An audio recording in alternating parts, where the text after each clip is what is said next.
नमस्कार, मैं हूं आपके साथ मयंक। तो देखिए, अमेरिकी राष्ट्रपति डोनाल्ड ट्रंप की आर्थिक नीतियों को बड़ा झटका लगा है। अमेरिका के सुप्रीम कोर्ट ने ग्लोबल टैरिफ को रद्द कर दिया है।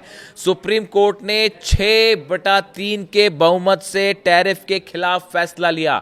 यानी कि 6 जज ऐसे थे जिन्होंने ये कहा कि ये टैरिफ इलीगल है और 3 का कहना ऐसा था कि टैरिफ ठीक है। ट्रंप ने 1977 यानी 1977 के international emergency economic powers act का इस्तेमाल करते हुए ये टैरिफ लगाए थे, जिसके तहत ट्रंप ने टैरिफ लगाए थे। ट्रंप ने दावा किया था कि इनके लागू किए गए टैरिफ से अमेरिकी फैक्ट्रियों को फायदा होगा और कामकाज को बढ़ावा मिलेगा। और उन्होंने कई दावे किए कि इस टैरिफ की वजह से जंग रुकी है और इस टैरिफ की वजह से जो है कई जगह मैंने युद्ध रोके हैं। इस तरह की बयान भी उनके आए थे। अगस्त 2025 में एक अमेरिकी अपीली कोर्ट ने, एक निचली अदालत ने ट्रंप के ज्यादातर टैरिफ को गैरकानूनी घोषित कर दिया था। और टैरिफ को गैरकानूनी बताने पर अपील सुप्रीम कोर्ट में अपील करने गया था व्हाइट हाउस की तरफ से। जब लोअर कोर्ट ने डोनाल्ड ट्रंप के टैरिफ के पूरे प्लान को इलीगल घोषित किया और ज़्यादातर टैरिफ को इलीगल घोषित किया, तब व्हाइट हाउस की तरफ से सुप्रीम कोर्ट में एक याचिका दायर की गई और उसमें अपील की गई कि ये जो लोअर कोर्ट का आदेश है इस पर रोक लगाया जाए। लेकिन वहां पे बाजी और पलट गई। अब सुप्रीम कोर्ट ने जो है वो पूरे टैरिफ को ही जो है इलीगल घोषित कर दिया। अपने फैसले में अमेरिकी सुप्रीम कोर्ट ने कहा कि ट्रंप ने अपनी सीमा से बाहर जाकर अधिकारों का इस्तेमाल किया और नेशनल इमरजेंसी के लिए बने कानून का सहारा लिया। देखिए, नेशनल इमरजेंसी के लिए जो कानून बनाए गए थे उसका गलत तरीके से सहारा लेते हुए ये टैरिफ लगाए गए, ऐसा कहना है अमेरिका के सुप्रीम कोर्ट का। सुप्रीम कोर्ट के मुताबिक international emergency economic powers act राष्ट्रपति को टैरिफ लगाने की इजाजत नहीं देता। सुप्रीम कोर्ट ने 6/3 के बहुमत से ट्रंप के टैरिफ के खिलाफ फैसला लिया है।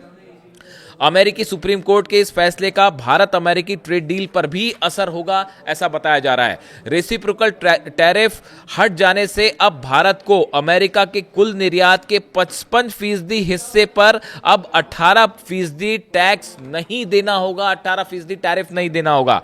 यानी अब उन पर स्टैंडर्ड MFN टैरिफ ही लगेंगे भारत पर। भारत के बाकी निर्यात पर सेक्शन 232 के तहत ही टैरिफ जारी रहेंगे। यानी स्टील और एल्यूमिनियम पर 50% और कुछ ऑटो कंपोनेंट्स पर 25% टैक्स लगेंगे। वहीं स्मार्टफोन, पेट्रोलियम प्रोडक्ट और दवाइयों के कुल 40% निर्यात पर अमेरिकी टैरिफ नहीं लगेगा। बड़ी खबर ये, अमेरिकी सुप्रीम कोर्ट के टैरिफ रद्द करने के फैसले के 3 घंटे के अंदर डोनाल्ड ट्रंप ने दुनिया भर पर 10% ग्लोबल टैरिफ लगा दिया है। ट्रंप ने इसकी आलोचना करते हुए कहा कि यह बहुत निराशाजनक है।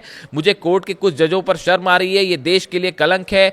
उनमें हमारे देश के लिए सही काम करने की हिम्मत नहीं है। भारत के साथ ट्रेड डील पर ट्रंप ने कहा कि इस डील में कोई बदलाव नहीं होगा और पीएम मोदी मेरे अच्छे दोस्त हैं। लेकिन बाद में ऐसा कहा गया कि व्हाइट हाउस के अधिकारियों की तरफ से बात क्लियर की गई है कि अब सभी पर जो है वो 10% ही टैरिफ लगने जा रहा है। यानी डोनाल्ड ट्रंप को लेकर के टैरिफ को लेकर सुप्रीम कोर्ट ने जो फैसला सुनाया है, इससे ट्रंप के टैरिफ प्लान को एक बड़ा झटका लगा है। और अब कई देशों पर जो टैरिफ लगाए गए थे, जो डील्स हुई थी, उसमें बड़ा परिवर्तन होगा और इसका पूरी दुनिया की अर्थव्यवस्था पर बड़ा असर पड़ता दिखाई दे रहा है। अब सवाल ये भी उठ रहे हैं कि क्या जो टैरिफ वसूला गया अमेरिका की तरफ से, क्या वो वापस लौटाना पड़ेगा? इसको लेकर अभी तमाम अलग अलग राय हैं, जिस पर थोड़ा इंतजार करना होगा कि आगे इस पर क्या डेवलपमेंट होता है।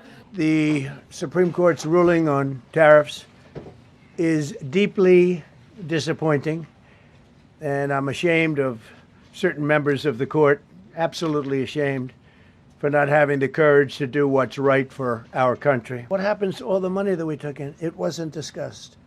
Wouldn't you think they would have put one sentence in there saying that keep the money or don't keep the money, right? I guess it has to get litigated for the next 2 years.